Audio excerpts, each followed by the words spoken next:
ইয়া উম্মত মুহাম্মাদিন সাল্লাল্লাহু আলাইহি ওয়াসাল্লাম লাউ তা'লামুনা মা আ'লামু লাযহিকতুম কলিলান ওয়া লাবাকাইতুম কাসীরা।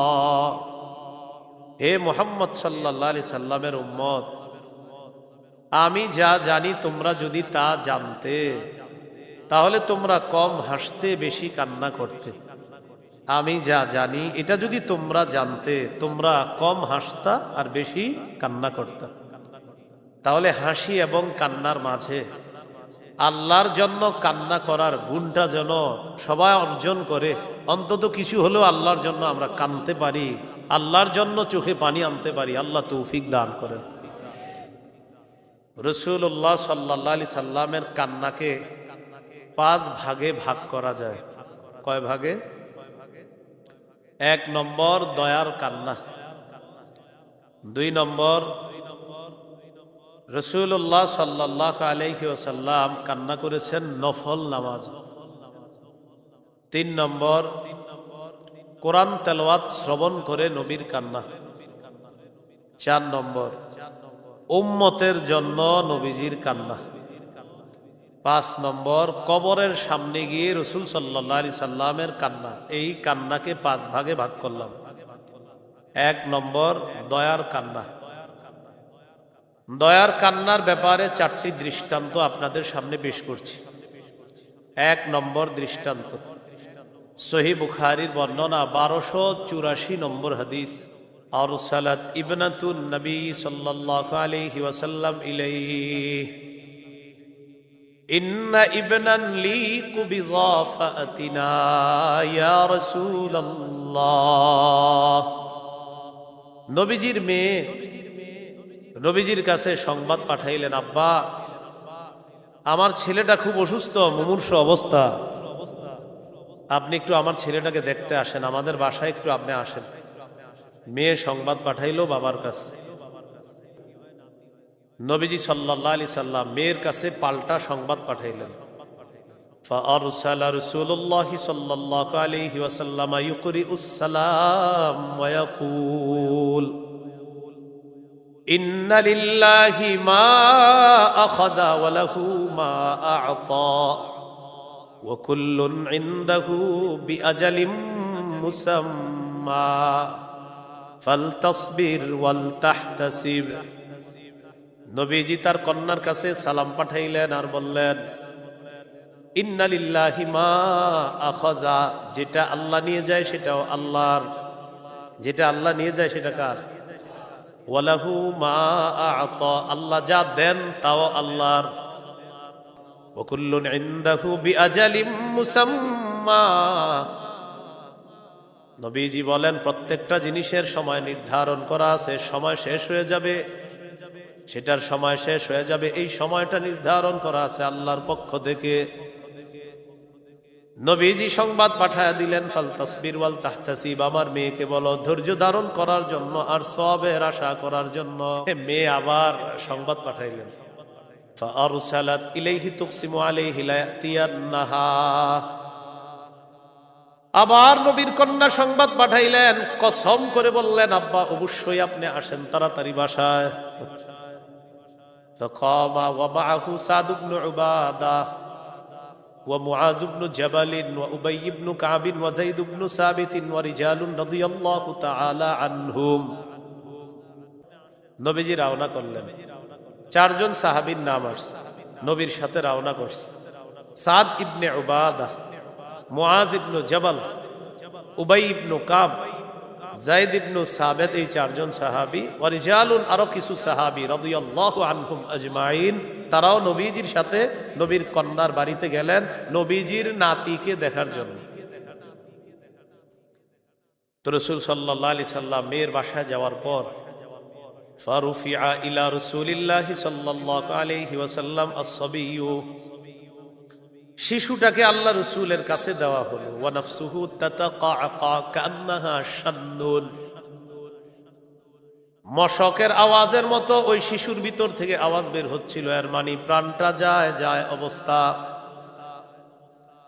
ফাফাদাত আইনা, আল্লাহ নবী যখন নাতির এই অবস্থা দেখলেন, নবীর চোখ দিয়ে পানি পড়া শুরু হয়ে যায়, নবীর চোখ থেকে পানি এসে গেছে। فقال له سعد بن عبادة يا رسول الله ما هذا।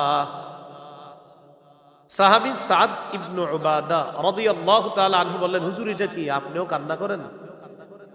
নবীজি জবাব দিলেন, হাদিহি রাহমা জাআলাহা আল্লাহু ফি কুলুবি ইবাদিহি।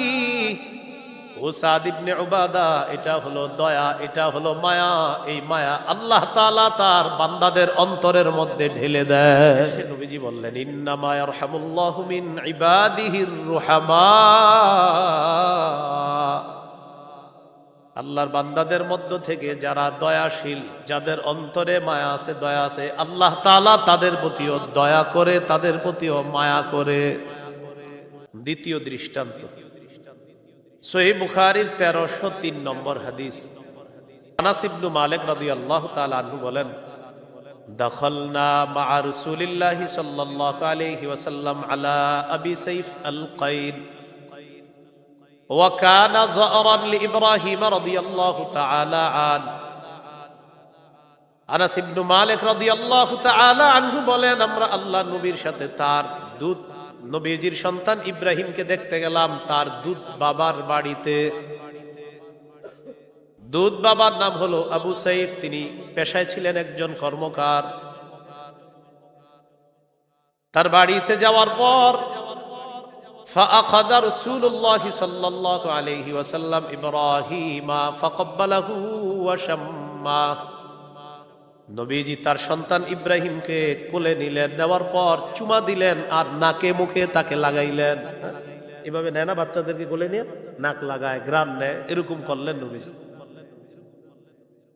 অসুস্থ সন্তান ইব্রাহিমকে দেখে নবীজি ইব্রাহিম রাদিয়াল্লাহু তাআলা আনহুকে দেখে নবীজি চলে আসলেন। তো হযরত আনাস বলেন, সুম্মা দাখালনা আলাইহি বাদা যালিক। এরপর আবার আমরা আল্লাহ নবীর সাথে ওই কর্মকার আবু সাইফের বাড়িতে গেলাম, যিনি সম্পর্কে নবীর সন্তান ইব্রাহিমের দুধ পিতা হন। সেদিন ওই বাড়িতে যাওয়ার পর ওয়া ইব্রাহিম ইয়াজুদু বিনাফসিহি, ইব্রাহিম তখন মুমূর্ষ অবস্থা, তার প্রাণ যাবে। সাহাবী আনাস বলেন, ফাজআলাত আইনা রাসূলিল্লাহি সাল্লাল্লাহু আলাইহি ওয়াসাল্লাম তাদরিফান। নবীজির দুই চোখ বেয়ে পানি পড়া শুরু হয়ে যায়, পানি পড়তেছে, চোখ থেকে অশ্রু প্রবাহিত হচ্ছে। فقال له عبد الرحمن بن عوف يا رسول الله أنت يا رسول الله। সাহাবী আব্দুর রহমান ইবনে আউফ বললেন, হুজুর আপনিও কি কান্না করেন? নবীজি জবাব দিলেন, ইবনে আউফিন ইন্নাহা রাহমা। ও আব্দুর রহমান ইবনে আউফ, এটা হলো মায়া, এটা হলো দয়া। সুবহানাল্লাহ। দৃষ্টান্ত নাম্বার 3 সহিহ বুখারীর বর্ণনা 1304 নম্বর হাদিস। এই হাদিসের বর্ণনাকারী আব্দুল্লাহ ইবনে ওমর রাদিয়াল্লাহু তাআলা আনহুমা, তিনি বলেন, ইশতাকা সাদ ইবনে উবাদাহ রাদিয়াল্লাহু তাআলা আন শাকওয়ালা। নবীজির সাহাবী সাদ ইবনে উবাদাহ রাদিয়াল্লাহু তাআলা অসুস্থ হয়েছে। ফাতাহুন নবী সাল্লাল্লাহু আলাইহি ওয়াসাল্লাম ইয়াউদু মা আব্দুর রহমান ইবনে আউফ ওয়া সাদ ইবনে আবি ওয়াক্কাস ওয়া আব্দুল্লাহ ইবনে মাসউদ রাদিয়াল্লাহু তাআলা আনহুম। নবীজি তিনজন সাহাবীকে নিয়ে সাদ ইবনে উবাদাহ রাদিয়াল্লাহু তাআলা আনহুকে দেখতে আসলেন। তো বাসায় গেছে।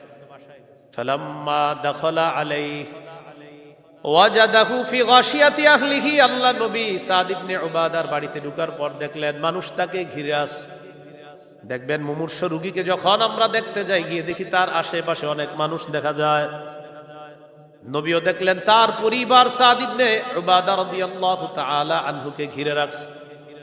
নবীজি বললেন, কদ কাযা সাদ ইবনে উবাদাহ, কি মৃত্যুবরণ করেছে কিনা জিজ্ঞাসা করলেন। ক্বালু লা ইয়া রাসূলুল্লাহ, হুজুর না, এখনো মৃত্যুবরণ করে নাই। ফাবাকা রাসূলুল্লাহ সাল্লাল্লাহু আলাইহি ওয়াসাল্লাম, আল্লাহ নবী কান্না শুরু করলেন। ফালাম্মা রাআল কওমু বুকাআন নবী সাল্লাল্লাহু আলাইহি ওয়াসাল্লাম বাকাও। আশেপাশের সাহাবীরা নবীর কান্না যখন দেখলেন তারাও কান্না করা শুরু করে দিলেন। আবার বলছে, নবীজি কান্না করলেন, নবীর কান্না যখন আশেপাশের মানুষগুলা দেখলেন তারাও কান্না করা শুরু করে দিলেন। প্রিয় ভাইরা, বুঝে আসছে কথাটা? দয়ার কান্নার দৃষ্টান্ত নাম্বার 4, সহিহ বুখারীর বর্ণনা 2798 নম্বর হাদিস। নবীজি খুতবা দিচ্ছিলেন, মুতার যুদ্ধের বর্ণনা দিচ্ছিলেন সাহাবায়ে কেরামের সামনে। কোন যুদ্ধ?